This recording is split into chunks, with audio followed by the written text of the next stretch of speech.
মানহানির বিরুদ্ধে আইনি পদক্ষেপ, মেহজাবিনের স্পষ্ট বার্তা। আমার লাগে যে অবৈধ কিছু পাওয়ার প্রশ্নই ওঠে না। সম্প্রতি প্রকাশিত একটি বিতর্কিত সংবাদের জেরে আবারও মুখ খুলেছেন ছোট পর্দার জনপ্রিয় অভিনেত্রী মেহজাবিন চৌধুরী। সামাজিক যোগাযোগ মাধ্যমে দেওয়া এক বিবৃতিতে তিনি স্পষ্ট জানিয়েছেন, তাকে জড়িয়ে যে মানহানিকর প্রচার চালানো হয়েছে তার বিরুদ্ধে ইতোমধ্যেই আইনি পদক্ষেপ গ্রহণ করেছেন। মেহজাবিন বলেন, আলোচিত ঘটনার সঙ্গে তার কোনো সংশ্লিষ্টতা নেই।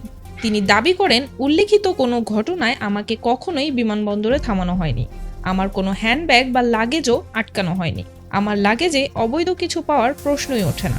অভিযোগে বলা হচ্ছে মেহজাবিনকে জিজ্ঞাসাবাদ করা হয়েছে, তবে তিনি বলেন, আমাকে জিজ্ঞাসাবাদ করার আমার লাগেজ থেকে কিছু অবৈধ বের হওয়ার কোনো ছবি, ভিডিও বা কোনো ধরনের প্রমাণ কি আছে?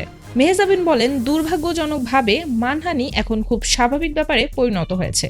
যে খবরটি ছড়ানো হয়েছে তার নিরিখে একটিও প্রমাণ কেউ দিতে পারেনি যে আমার লাগেজে অবৈধ কিছু পাওয়া গেছে, অথচ ক্লিকবেইটের জন্য আমার ছবি ব্যবহার করা হয়েছে। এ ধরনের ঘটনা অত্যন্ত উদ্বেগজনক। কারোরই এমন পরিস্থিতির মুখোমুখি হওয়া কাম্য নয়। আমার বিরুদ্ধে এ সকল অভিযোগ অমূলক এবং আমি আবারও বলছি, এ ধরনের অপ্রীতিকর ঘটনায় আমাকে জড়িয়ে যা প্রকাশিত হয়েছে সেই ব্যাপারে আমার কোনোই সংশ্লিষ্টতা নেই, এমনটাই জানান মেহজাবিন। ভিউয়ার্স, এই ধরনের আপডেটেড নিউজগুলো সবার আগে পাওয়ার জন্য চ্যানেলটি সাবস্ক্রাইব করে চ্যানেলের পাশেই থাকবেন।